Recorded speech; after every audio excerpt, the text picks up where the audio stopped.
कहानी है तीसरी गलती। टूर पर जाने के लिए नीलम ने सारी तैयारी कर ली थी।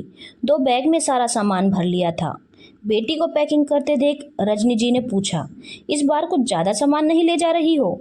हाँ माँ, ज्यादा तो है, गंभीर स्वर में नीलम ने कहा। अपने जुड़वा भाई मयंक भाभी मानसी को बाय कहकर उदास आंखों से माँ को देखती हुई नीलम निकल गई। 10 मिनट के बाद ही नीलम ने रजनी जी को फोन किया। माँ, एक पत्र लिखकर आपकी अलमारी में रख आई हूँ, जब समय मिले पढ़ लेना। इतना कहकर नीलम ने फोन काट दिया। रजनी जी मन ही मन बहुत हैरान हुई। उन्होंने चुपचाप कमरे में आकर अलमारी में रखा पत्र उठाया और बेड पर बैठकर पत्र खोलकर पढ़ने लगी। जैसे जैसे पढ़ती जा रही थी, चेहरे का रंग बदलता जा रहा था। पत्र में लिखा था, माँ मैं बेंगलोर जा रही हूँ, लेकिन किसी टूर पर नहीं। मैंने अपना ट्रांसफ़र आपके पास से मुंबई से बेंगलोर करवा लिया है, क्योंकि मेरे सब्र का बांध अब टूट चुका है।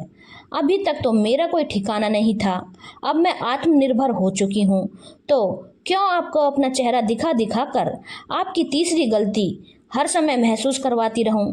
तीसरी गलती, आपके दिल में मेरा यही नाम हमेशा रहा है ना। इस दुनिया में आने का फैसला तो मेरे हाथ में नहीं था ना। फिर भी आप क्यों मुझे हमेशा तीसरी गलती कहती रहीं? आरती और चंचल दीदी को तो शायद उनके हिस्से का प्यार दे दिया आपने। मेरी बड़ी बहनों के बाद भी आपको और पिताजी को बेटा चाहिए था, तो इसमें मेरा क्या कसूर है? मेरी क्या गलती है? मयंक के साथ मैं जुड़वा होकर इस दुनिया में आ गई। अपने इस अपराध की सजा मैं आज तक भुगत रही हूँ। कितना दुख होता है अनचाही संतान बनकर जीना। आप सोच भी नहीं सकती कि तीसरी गलती के इन 2 शब्दों ने मुझे हमेशा कितनी पीड़ा पहुंचाई है। जब से होश संभाला है, इधर से उधर भटकती रही हूँ। सबके मुंह से यही सुन सुनकर बड़ी हुई हूँ कि जरूरत मयंक की थी। यह तीसरी गलती कहाँ से आ गई? मयंक तो बेटा है, उसे तो हाथों हाथ ही लिया जाता था। आप लोग हमेशा मुझे धुतकारते ही रहे। मुझसे 10-12 साल बड़ी मेरी बहनों ने मेरी देखभाल न की होती तो पता नहीं मेरा क्या हाल होता। मेरी पढ़ाई लिखाई की जिम्मेदारी भी उन्होंने ही उठाई। मेरी परेशानी तब और बढ़ गई जब दोनों का विवाह हो गया था। आप थी, पिताजी थे और मयंक। वह तो गनीमत थी कि मेरा मन शुरू से पढ़ाई लिखाई में लगता था। शायद मेरे मन में बढ़ते अकेलेपन ने किताबों में पनाह पाई होगी। आज तक किताबों ने ही मेरी सबसे अच्छी दोस्त है। दुख तब और बढ़ा जब पिताजी भी नहीं रहे। मुझे याद है, मेरी स्कूल की हर छुट्टी में आप कभी मुझे मामा के यहाँ अकेली भेज देती थी, कभी मौसी के यहाँ, कभी आरती या चंचल दीदी के घर। हर जगह अकेली, हर छुट्टी में कभी इसके घर कभी उसके घर, जबकि मुझे तो हमेशा आपके साथ ही रहने का दिल करता था। कहीं कहीं तो मैं बिल्कुल ऐसी स्पष्ट अनचाही मेहमान होती थी जिससे घर के कामों में खूब मदद ली जाती थी। कहीं कहीं तो 14 साल की उम्र में भी मैंने भरे पूरे परिवार का खाना बनाया है। कहीं मेरे भाई बहन मुझे किचन के काम सौंप खेलने चले जाते, कहीं मौसी किचन में अपने साथ खड़ा रखती। मेरे पास ऐसे कितने ही अनुभव हैं जिनमें मैंने साफ साफ महसूस किया था कि आपको मेरी कोई परवाह नहीं थी। न ही आपको कुछ फर्क पड़ता था कि मैं आपके पास रहूं या कहीं और हूं। मैं आपकी ऐसी जिम्मेदारी थी, आपकी ऐसी गलती थी जिसे आपने कभी दिल से नहीं स्वीकारा। मैं आपकी ऐसी संतान थी जो आपके प्यार और साथ को हमेशा तरसती रही। मेरे स्कूल से लेट आने पर कभी आपने यह नहीं पूछा कि मुझे क्यों देर हुई। वह तो मेरे पढ़ने लिखने के शौक ने पढ़ाई खत्म होते होते ही मुझे यह नौकरी दिलवा दी, जिससे मैं अब सचमुच आपसे दूर रहने की कोशिश करूंगी।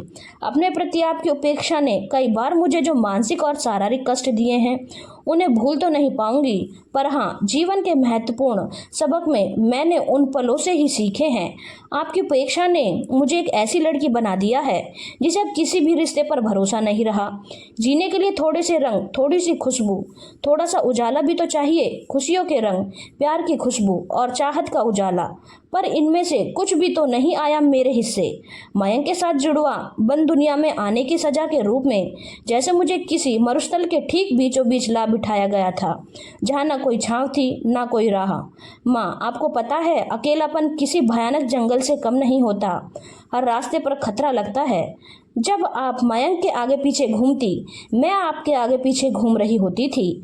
आपके एक तरफ जब मयंक लेटा होता था, तब मेरा भी मन करता था कि आपकी दूसरी तरफ लेट जाऊं, पर मेरी हिम्मत नहीं हुई कभी भी। आज आपका दिल दुखाना मेरा मकसद नहीं था, पर मेरे अंदर लोगों से आपसे मिली उपेक्षा का इतना जहर भर गया है कि मैं चाहकर भी उसे निगल नहीं सकती। आखिर मैं भी इंसान हूँ। आज सब कुछ उगलना ही पड़ा मुझे। बस आज मैं अब सबसे दूर चली गई। आप अब अपने बेटे के साथ खुश रहिए। आपकी तीसरी गलती नीलम। रजनी जी को अब एहसास हुआ, आंसू तो कब से उनके गाल भिगोते जा रहे थे। यह सब क्या हो गया उनसे। फूल सी बेटी का दिल अनजाने में दुखाती चली गई।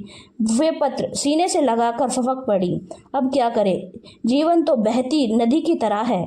जिस राह से वह एक बार गुजर गया, वहां लौटकर फिर नहीं आता, आ ही नहीं सकता।